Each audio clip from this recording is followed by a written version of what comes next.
Senhora Presidente em exercício, senhoras e senhores deputados, começo esta minha intervenção pela seguinte frase: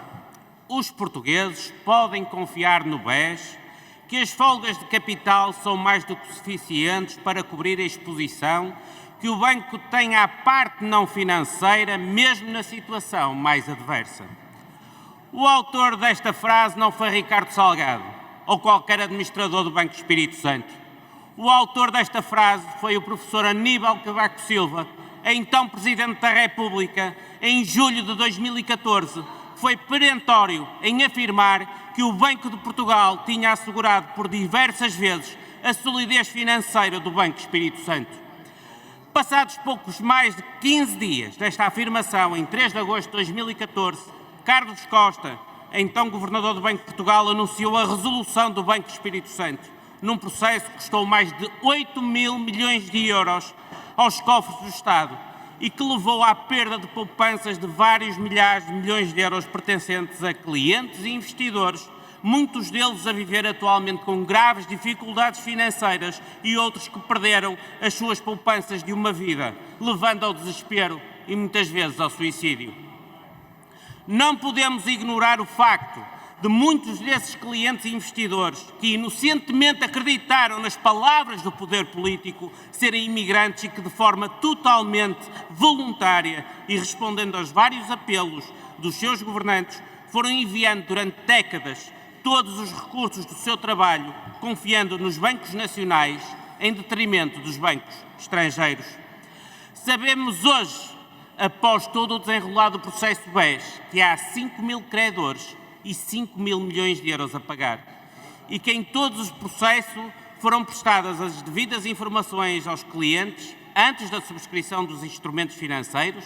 antes, pelo contrário, foi dada a informação de que o pagamento do capital e dos juros estava garantido, omitindo, por outro lado, a divulgação dos riscos associados aos instrumentos financeiros. Mas a situação do BES não é única. A Comissão Liquidatária do BANIF reconheceu 3.510 credores com reclamações de créditos de cerca de 950 milhões de euros, incluindo o Fundo de Resolução, que tenta recuperar o empréstimo de 490 milhões de euros, que ajudou a suportar a resolução no final de 2015. O BANIF foi resolvido em dezembro de 2015, tendo sido vendido ao Santander Tota por cerca de 150 milhões de euros. Também falido em 2010, o BPP tem a maior lista de credores com reclamações de crédito que ascendem os 1.600 milhões de euros. Posto isto,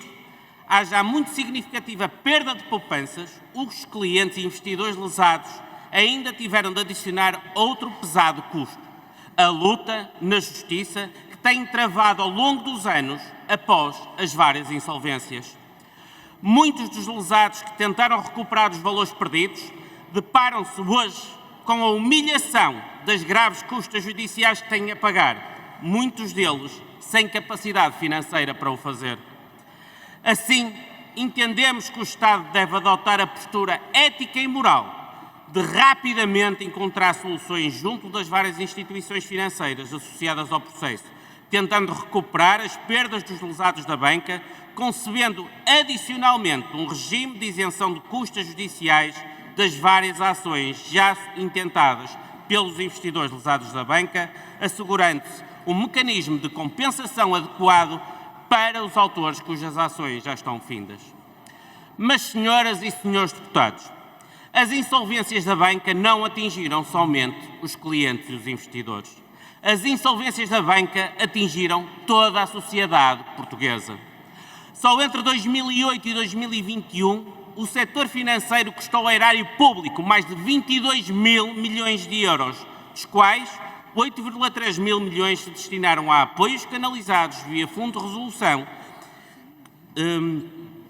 portanto, com recurso a empréstimos do Estado e do sistema financeiro no dossiê BES Novo Banco.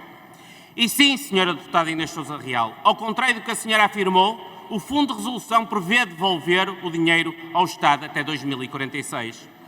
Contudo, refez as contas e antecipa agora que o reembolso se prolongue pelo menos até 2056.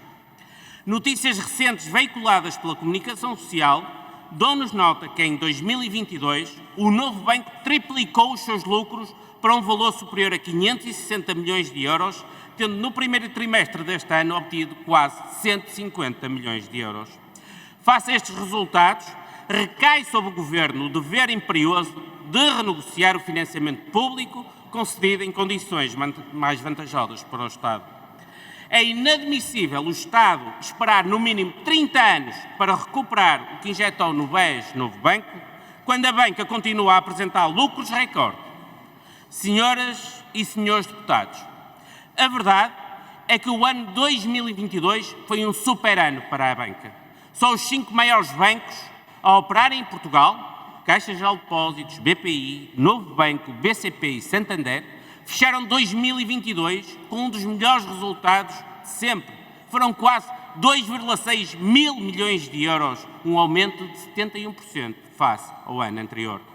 Já no primeiro trimestre deste ano, os lucros agregados destes 5 bancos aumentaram 54% para quase 920 milhões, face ao período homólogo de 2022, um resultado impulsionado pelo aumento das taxas de juros no crédito à habitação. Contudo, e apesar dos bancos estarem a viver o melhor dos mundos, ganhando com as altas comissões e com a subida quase irracional da margem financeira,